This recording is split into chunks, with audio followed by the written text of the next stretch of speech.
Selamat pagi guys. Pagi. Ini cuman ini yang semangat. Selamat pagi. Pagi. Gitu ya. Jadi mungkin saya waktu terakhir ada di ruangan ini mungkin tahun lalu gitu ya. Jadi saya senang sekali kalau sekarang saya bisa sharing pengalaman lagi, sharing firman Tuhan lagi di ruangan ini di teman-teman junior church atau youth gitu ya. Jadi saya mau tanya nih sebelumnya, siapa di antara kalian yang setiap pagi sudah bisa bangun tanpa pakai alarm? 1, 2, dari sekian puluh cuma 2, 3 orang? Atau setiap pagi udah ada alarmnya, udah digebrak-gebrak, udah diketok-ketok pintunya, tapi masih susah juga? Siapa yang masih kayak gitu? Nggak ada yang ngaku maksudnya? Ya. Nggak apa-apa, jadi misalnya ada yang sudah terbiasa dengan bangun sendiri, alarmnya alarm tubuh sendiri, nggak usah pakai handphone. Ada juga yang mungkin harus digebrak-gebrak dulu baru bisa bangun. Itu semua adalah kebiasaan kita, disadari atau enggak disadari. Dan apakah kalian tahu bahwa kebiasaan yang kita jalani sehari-hari itu adalah yang membentuk kita sampai kita ada pada saat ini. Kita mau lihat satu penelitian. Ini dari Duke University. Ini ada penelitiannya. Jadi judulnya Annals of Behavioral Medicine. Jadi 45% dari tindakan yang kita lakukan sehari-hari itu bukan keputusan, tapi kebiasaan. 45% itu hampir setengah dari 24 jam kita lakukan secara autopilot, tanpa kita sadari udah jalan begitu saja. Jadi itu adalah suatu kebiasaan, bukan keputusan yang kita ambil. Dan kita lihat juga ada penelitian satu lagi. Nah, ini adalah William James. William James ini bapak psikologi modern dari Amerika. Dia pernah bilang, dia pernah meneliti, kalau kebiasaan kita baik, kita juga akan jadi orang yang baik secara otomatis. Tapi kalau kebiasaan yang kita bangun sehari-hari jelek, maka hasilnya akan jelek juga. Mau tepuk tangan boleh. Biar semangat gitu ya. Jadi kalau kita sehari-harinya baik, otomatis akan baik. Kalau sehari-harinya jelek, kita juga akan membangun kebiasaan yang jelek. Dan sekarang kita akan sharing, saya akan bagikan satu pengalaman atau satu tips bagaimana cara kita membangun kebiasaan menjadi seorang pemenang. Maka judul minggu ini adalah The Winner's Habit, kebiasaan para pemenang. Kita lihat dulu dari Yosua 1 ayat 8. Saya minta satu orang sambil berdiri tolong bacain ayat. Yosua 1 ayat 8. Janganlah engkau lupa memperkatakan kitab Taurat ini, tetapi renungkanlah itu siang dan malam, supaya engkau bertindak hati-hati sesuai dengan segala yang tertulis di dalamnya, sebab dengan demikian perjalananmu akan berhasil dan engkau akan beruntung. Tepuk tangan dulu teman-teman kita. Ya, karena baca satu ayat ini cukup capek, jadi saya kasih coklat buat kamu. Oke. Yang di garis biru, yang dikasih tabel itu, renungkanlah siang dan malam. Lanjut ke perjalananmu akan berhasil. Jadi kata kuncinya adalah renungkanlah terus menerus. Dan kalau kita melakukan terus menerus, itu akan jadi suatu kebiasaan. Nah, sekarang kita masuk ke intinya. Apa sih 3 kebiasaan yang bisa kita praktekkan dalam kehidupan sehari-hari untuk menjadi seorang pemenang? Bukan pemenang versi dunia yang followers Instagramnya banyak, subscribers YouTube-nya ratusan ribu, belum yang nonton IG atau TikTok live yang paling banyak.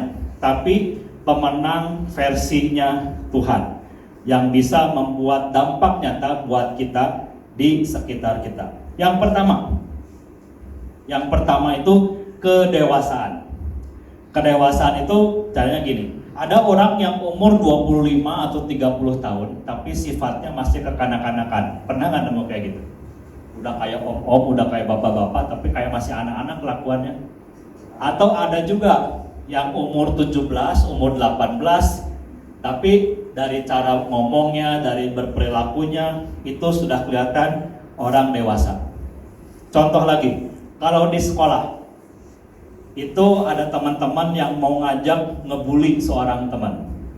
Kalau seorang yang punya kedewasaan, dia akan bilang, gua mah gak mau ikutan kayak gitu-gitu. Ngapain ngebully orang? Itu perbuatan yang tidak baik, itu perbuatan yang dosa. Kalau kita bisa sampai pada pemikiran kayak gitu, itu namanya kedewasaan intelektual. Jadi kita bisa memilih mana yang harus kita lakukan, mana yang enggak. Tapi kalau ada orang atau anak yang tingkat kedewasaan intelektualnya rendah, dia mah akan ikut-ikutan ngebully. Tapi begitu ditanya, ya nggak tahu ya gimana, udah sama ikut-ikutan teman, kepaksa aja supaya dianggap solider. Nah itu orangnya tidak dewasa secara intelektual. Apa kata ayat Alkitab tentang kedewasaan intelektual ini? Kita lihat di Galatia. Tolong bacain satu orang lagi. Sambil berdiri, tolong dibacain. Galatia 6 ayat 5. Sebab tiap orang akan memikul tanggungannya sendiri. Oke, saya kasih satu coklat lagi. Oke. Jadi nanti beberapa orang akan kebagian.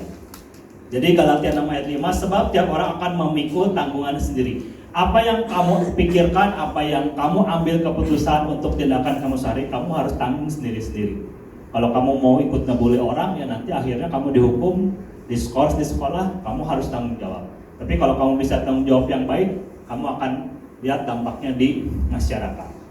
Kedewasaan yang kedua itu kedewasaan secara emosi. Kalau yang tadi intelektual, yang sekarang secara emosi. Kedewasaan emosi itu bukan berarti kita nggak boleh marah atau nggak pernah marah, tapi bagaimana cara mengelola emosi kita dengan tepat. Contoh, kalau kita di ghosting atau di PHP-in sama seseorang, kalau orang yang punya kedewasaan emosi, dia akan bawa rasa sakitnya, rasa keselnya sama Tuhan. Dia berdoa, dia sujud di hadapan Tuhan, dia lakukan pujian dan penyembahan dan lain-lain. Kalau orang yang emosinya tidak stabil, emosinya nggak benar, tidak ada kedewasaan emosi, biasanya apa yang dilakuin? Kira-kira koar-koar di TikTok, koar-koar di Instastory. Wah, teman gua begini, WA-nya diblokin semua. Terus semua teman-teman dikirimin berita yang nggak benar. Si itu gitu ya, udah ngejahatin saya bla bla bla bla bla. Jadi membuat berita bohong. Jadi itu adalah seseorang yang tidak dewasa secara emosi. Apa kata Alkitab tentang kedewasaan emosi ini? Kita lihat ayat berikutnya. Siapa yang mau bacain? Ya, silakan sambil berdiri. Yakobus 1 ayat 19. Hai saudara-saudara yang kukasihi, ingatlah hal ini. Setiap orang hendaklah cepat untuk mendengar, tapi lambat untuk berkata-kata dan juga lambat untuk marah. Ya, beri tepuk tangan, dapat coklat satu lagi.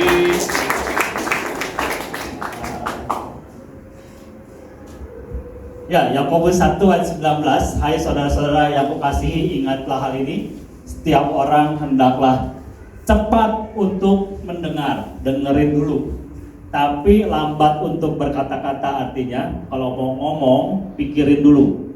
Dan juga lambat untuk marah. Kita kalau marah harus pas, tempatnya di mana, waktunya di mana. Nggak bisa setiap saat kita marah-marah sama orang nggak ada sebabnya, atau yang bikin orang ngapain marah-marah nggak jelas. Ya. Yang ketiga, kita harus punya kedewasaan secara spiritual. Artinya kita harus percaya sama Tuhan, kita harus selalu bersyukur. Kedewasaan spiritual ini adalah fondasinya. Kalau kita tadi sudah dewasa secara intelektual, dewasa secara emosi, tapi kalau kita tidak kuat imannya, tidak kuat fondasi spiritualnya, itu mah kayak bikin gedung tapi fondasinya lemah. Digoyang sedikit sama gempa itu langsung ambruk. Jadi kedewasaan spiritual adalah kebiasaan. Kita punya kebiasaan untuk percaya sama Tuhan, bahkan walaupun situasinya lagi nggak enak buat kita. Jangan kita bersyukur sama Tuhan kalau situasinya yang enak-enak doang. Kalau lagi susah mungkin nyalahin Tuhan. Tuhan kok saya dikasih suasana kayak gini, kok teman-teman saya kayak begini, kok orang tua saya gini, kok keluarga saya kayak gini, semuanya serba gak enak, kayaknya saya mau pindah rumah aja. Itu kedewasaan spiritual yang kurang baik. Jadi pastikan kita harus bisa bersyukur bahkan waktu keadaannya tidak ideal sekalipun. Apa kata Alkitab tentang kedewasaan spiritual ini? Kita lihat di Filipi 4 ayat 6 sampai 7. Silakan baca sambil berdiri. Filipi 4 ayat 6 sampai 7. Janganlah hendaknya kamu khawatir tentang apapun juga, tetapi nyatakanlah dalam segala hal keinginanmu kepada Allah dalam doa dan permohonan dengan ucapan syukur. Damai sejahtera Allah yang mempunyai segala akal akan memelihara hati dan pikiranmu dalam Kristus Yesus. Oke, ambil satu. Boleh tepuk tangan lagi dong buat teman kita. Nanti semua kebagian kalau coklatnya masih ada ya. Jadi kalau kita punya kedewasaan spiritual yang baik, kita tidak khawatir akan hal apapun juga. Tapi kita pastikan kita datang sama Tuhan, kita panjatkan doa, kita panjatkan permohonan dengan ucapan syukur walaupun lagi suasananya tidak enak. Yang kedua, tadi kita udah bicara tentang ciri-ciri seorang pemenang itu seorang yang punya kedewasaan yang baik. Yang kedua, kita harus bisa konsisten. Ini kebiasaan yang paling banyak orang gagal, termasuk saya juga. Mungkin saya juga bukan orang yang bisa 100% konsisten. Tapi untuk konsisten itu butuh usaha yang luar biasa, butuh daya dobrak yang keren dan punya emosional yang bagus. Karena kalau nggak punya daya tahan yang bagus, konsisten itu mah dilakuin cuma 1-2 kali terus besoknya lupa lagi. Contoh, siapa yang setiap tanggal 1 Januari tahun baru selalu bikin resolusi tahun baru? Nah, nanti mah tahun baru ini saya mau lebih rajin ke gereja, atau misalnya tahun ini mah saya mau lebih rajin olahraga lagi. Tapi ini sudah bulan Juni, bahkan olahraganya aja baru 2 kali. Ada yang begitu? Nah, itu yang senyum di tengah gitu ya. Ada yang senyum, kayaknya olahraganya udah janji mau setiap minggu, tahunya cuman sampai sekarang baru 2 kali, baru 3 kali. Untuk konsisten itu nggak gampang, tapi kita mau belajar dari Alkitab tentang konsistensi. Ada yang tahu tembok Yeriko? Ada yang tahu? Ini di Yosua pasal 6. Tembok Yeriko. Yeriko itu adalah kota yang terkuat di Kanaan. Temboknya tebalnya 2 meter. Tebelnya aja 2 meter, tingginya 5 meter. Ini beton yang di atas ini kurang lebih 3 meter. Tingginya ini 2 meter lebih lagi, tebal temboknya sekitar 2 meter. Tentaranya sangat kuat dan secara logika kalau menyerbu tembok itu rasanya mustahil. Temboknya tebal, temboknya tinggi, dijaga berbagai macam tentara. Dan ini akan susah dilakukan oleh orang Israel karena baru di padang gurun, capek, mungkin lagi lelah, lagi emosionalnya nggak bagus. Tapi Tuhan punya instruksi yang luar biasa uniknya. Tuhan perintahkan kepada orang Israel, kamu harus kelilingi tembok Yeriko itu selama 6 hari, 1 hari 1 kali. Ingat ya, selama 6 hari, 1 hari kelilingin tuh temboknya 1 kali. Kalau orang Israel mau ngelawan itu, lo ngapain cuma ngelilingin doang. Tapi orang Israel patuh, nggak pakai banyak protes dan nggak usah ngapa-ngapain, dia jalan, dia kelilingin tembok Yeriko itu. Hari pertama, oke, kita gas, kita kelilingin tembok Yeriko, kelilingin. Satu kali ngelilingin itu sekitar 2 kilometer. 2 kilometer. Jadi kalau kira-kira dari sini jalan kaki sampai ke ujung keluar hampir ke jalan tol, itu 2 kilometer. Setiap hari 1 kali. Oke, kita gas hari pertama. Hari kedua kita gas kelilingin 1 kali 1 hari. Hari ketiga udah 3 hari bro, kita keliling-keliling doang. Kapan nyerangnya? Cuman jalan-jalan doang. Hari keempat kita gas konsisten untuk terus bisa kelilingin sesuai perintah Tuhan. Hari kelima lucu guys, cuman jalan-jalan doang udah 5 hari. Ini orang-orang yang di dalam benteng pasti ngetawain kita, mau nyerang tapi kok cuman jalan-jalan doang.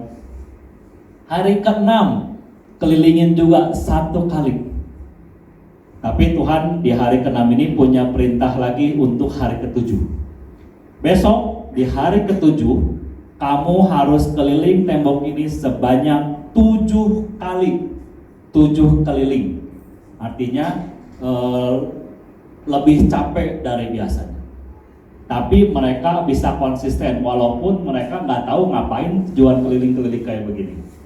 Konsisten, patuh, dan pada hari ke-7 kita tahu semua bahwa setelah 7 kali keliling sangkakala ditiupin, mereka berteriak temboknya runtuh. Jadi kalau yang tadi kalian hitung 6 hari pertama 1 kali keliling, yang hari ke-7 7 kali keliling. Total ngelilingin temboknya berapa keliling? Ya? Hari 1 sampai hari ke-6 1 kali, hari 7 kali. Total ngelilinginnya berapa kali? Yang jawab 13 siapa? Oh, yang paling belakang. Saya kasih coklat buat multimedia. Tepuk tangan buat yang pegang komputer. Jadi saya sambil cerita di sini sambil belajar matematika, ya. Jadi Yosua 6 ayat 20, lalu bersolaklah bangsa itu sedang sangkakala ditiup. Segera sesudah bangsa itu mendengar bunyi sangkakala, bersolaklah mereka dengan sorak yang nyaring. Maka runtuhlah tembok itu dan mereka berhasil untuk merebut kota itu. Apa pesannya buat kita? Konsisten adalah segala yang kita lakukan terus-menerus dan tidak berubah dalam perbuatan maupun perkataan. Kalau sudah ngomong A, mau hujan geledek, mau banjir dan lain-lain, tetap ngomongnya A. Ini ada contoh, saya kasih contoh lagi. Ini Maxwell Maltz. Ini dia adalah seorang ahli bedah dari Amerika. Dia nulis buku judulnya Psycho-Cybernetics tahun 1960. Udah lama. Jadi dia dalam penelitiannya ngomong, untuk melakukan suatu kebiasaan yang baru diperlukan minimal 21 hari sampai kita bisa punya kebiasaan yang baru tanpa terputus. 21 hari. Jadi kalau kalian punya janji untuk mau baca renungan harian setiap hari, kalau kalian bisa dari hari ke-1 sampai 21 tanpa putus secara terus menerus baca firman Tuhan, hari ke-22 itu udah jadi kebiasaan baru. Tapi kalau dari hari 1 sampai ke-4 terus lupa hari ke-5, kalian harus ulangi lagi dari hari ke-1 sampai seterusnya. Kalau hari ke-5 udah bolong, itu belum bisa jadi suatu kebiasaan yang baru. Jadi kalian silakan dicobain, kalian ingin konsisten di bidang apa? Mau rajin olahraga, mau rajin baca Alkitab, mau rajin belajar dan lain-lain sebagainya. Contoh konsisten dalam kehidupan kita sehari-hari. Dalam belajar, siapa yang di sini kalau besok tesnya mau udah tahu dari minggu lalu, tapi baru belajar semalam. Besok ujiannya, tapi baru belajar malamnya. Bahannya banyak, akhirnya nggak keburu, belajarnya asal-asalan. Saya juga dulu begitu. Jadi besoknya mau tes, mau ujian, malamnya baru ingat, baru belajar. Buru-buru mungkin hasilnya jadi nggak baik. Nah, kalau orang yang mau konsisten, walaupun besok nggak ada apa-apa, belajar aja 10 menit, 15 menit, dibaca-baca doang, dicoba-coba lagi latihan matematikanya, cuman sekilas juga nggak apa-apa. Kalau kalian bisa konsisten 21 hari tanpa putus, itu akan jadi suatu kebiasaan yang baru. Di dalam doa, contohnya apa? Doa itu jangan waktu kita butuh doang sama Tuhan, tapi pastikan kita bisa berdoa setiap kali, tiap waktu. Jangan doa makan doang. Nah, saya juga bukan berarti saya udah paling jagoan doa di sini bisa konsisten. Kadang saya lupa juga. Tapi mari kita belajar sama-sama untuk bisa lebih konsisten walaupun jadwal kita sibuk, kita harus mondar-mandir ke sana kemari banyak tugas, tapi pastikan doa kita jangan sampai putus. Yang ketiga, dalam pelayanan. Dalam pelayanan jangan aktif ke gereja waktu mood doang. Kalau lagi bete, lagi apa gitu, lagi pusing, nggak ke gereja atau nggak mau pelayanan. Tapi kita harus belajar bisa hadir ke rumah Tuhan secara konsisten untuk melayani Tuhan. Dan kalau hubungan kita rusak sekarang sama teman, sama keluarga, ada mimpi-mimpi yang belum terwujud, dan ada satu kebiasaan jelek yang mungkin harus kita runtuhkan hari ini. Mari kita sama-sama, kita punya konsisten yang teguh, konsisten yang luar biasa untuk mendobrak itu semua sehingga punya konsisten yang lebih baru. Tadi yang pertama itu kedewasaan, yang kedua konsisten, yang ketiga kita akan belajar komitmen. Kebiasaan ketiga ini yang menyatukan kedewasaan dan menyatukan konsistensi. Kita bisa memutuskan mau jadi yang kekanak-kanakan atau kita memutuskan jadi orang yang lebih dewasa. Kita butuh komitmen untuk terus bisa bertumbuh. Kamu bisa mulai konsisten tapi butuh komitmen untuk nggak menyerah. Kalau di tengah jalan ada halangan, kalau kita sudah konsisten membaca firman Tuhan, tengah-tengah lagi ujian, lagi tes, lagi banyak PR dan lain. Kalau kita punya komitmen yang kuat baca firman Tuhan akan bisa jalan terus. Kita lihat lagi di Yosua pasal 21 tentang bangsa Israel. Yosua 21 ayat 45. Siapa yang mau bacain? Kamu deh bacain. Yosua 21 ayat 45. Dari segala yang baik yang dijanjikan Tuhan kepada kaum Israel, tidak ada yang tidak dipenuhi, semuanya terpenuhi. Oke, tepuk tangan buat teman kita. Jadi yang di garis tebal itu tidak ada yang tidak dipenuhi, semuanya terpenuhi. Perjuangan panjang bangsa Israel bertahun-tahun, akhirnya Tuhan menggenapi janjinya. Tanah Kanaan yang kita ingat sebagai tanah perjanjian diberikan sama mereka. Jadi di Yosua 21 ayat 45 ini, kalau memang sungguh-sungguh punya komitmen yang luar biasa, Tuhan mah nggak akan ngutang sama kita. Tuhan akan kasih semuanya terpenuhi, tidak ada yang ditunda-tunda lagi. Jadi Tuhan tuh nggak pernah gagal untuk menepati janjinya buat kita semua. Tapi kita harus ingat, di balik penggenapan janji itu ada komitmen panjang yang kita lakukan. Ada komitmen yang terus berjalan, walaupun ini susah, walaupun kayaknya waktunya lama, dan lain-lain. Komitmen-komitmen lainnya yang harus kita jalanin supaya kita bisa menerima berkat Tuhan, semuanya terpenuhi. Jadi komitmen itu bukan apa yang kita ngomongin doang, omdo. Jadi komitmen itu selain kita sudah ngomong, doain sama Tuhan, kita jalanin. Kalau cuma ngomong doang itu namanya omon-omon. Jadi kalau nggak ada actionnya, itu mah nggak akan jadi apa-apa. Dan terutama yang paling berat kalau kita mau bikin komitmen, kita akan tetap melakukan walaupun nggak ada yang merhatiin, walaupun nggak ada yang melihat. Paling susah kalau misalnya kita belajar, mumpung nggak ada orang tua atau mumpung nggak ada yang merhatiin, kita nggak belajar. Nah, kalau orang yang punya komitmen yang luar biasa, ada nggak ada yang merhatiin, ada nggak ada yang lihat, kita tetap belajar dengan sungguh-sungguh atau baca firman Tuhan dengan sungguh-sungguh. Contoh, komitmen dalam pertemanan. Jadi kita harus jadi teman yang baik walaupun situasinya lagi nggak enak. Kita jadi teman di kala teman kita susah, teman kita lagi terpuruk dan lain-lain, kita bisa bantu doakan teman kita. Dalam keluarga, kita hormat sama orang tua bukan waktu kita senang doang, bukan waktu kita mood doang. Tapi kita harus hormati orang tua kita sebagai gaya hidup kita sehari-hari. Jadi di firman Tuhan di 10 perintah Allah juga ada tertulis, hormati ayahmu dan ibumu dan sebagainya dan sebagainya. Dan komitmen sama Tuhan. Tuhan nggak minta kita jadi seorang yang sempurna, tapi Tuhan minta kita jadi seorang yang setia. Kita lihat di Ulangan 28 ayat 13 sampai 14. Siapa yang mau baca lagi? Kamu deh. Ulangan 28 ayat 13 ke 14. Tuhan akan mengangkat engkau menjadi kepala dan bukan menjadi ekor. Engkau akan tetap naik dan bukan turun. Apabila engkau mendengarkan perintah Tuhan Allahmu yang kusampaikan pada hari ini, kau lakukan dengan setia.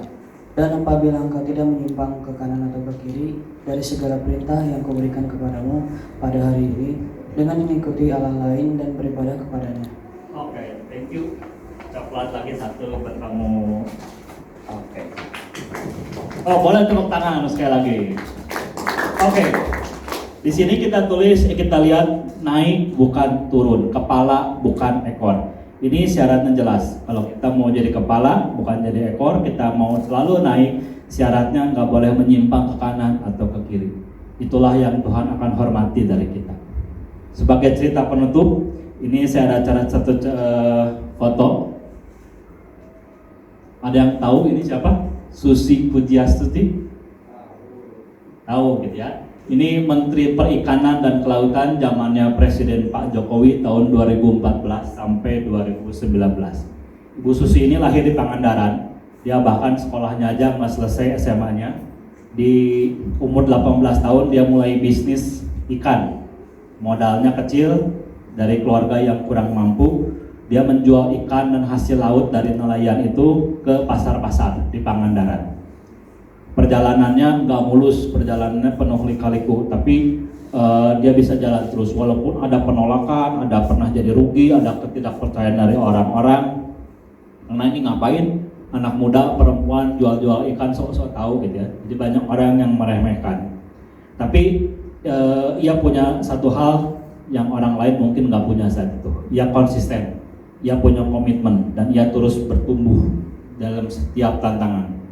Dan walaupun banyak kendalanya, dia jalan terus.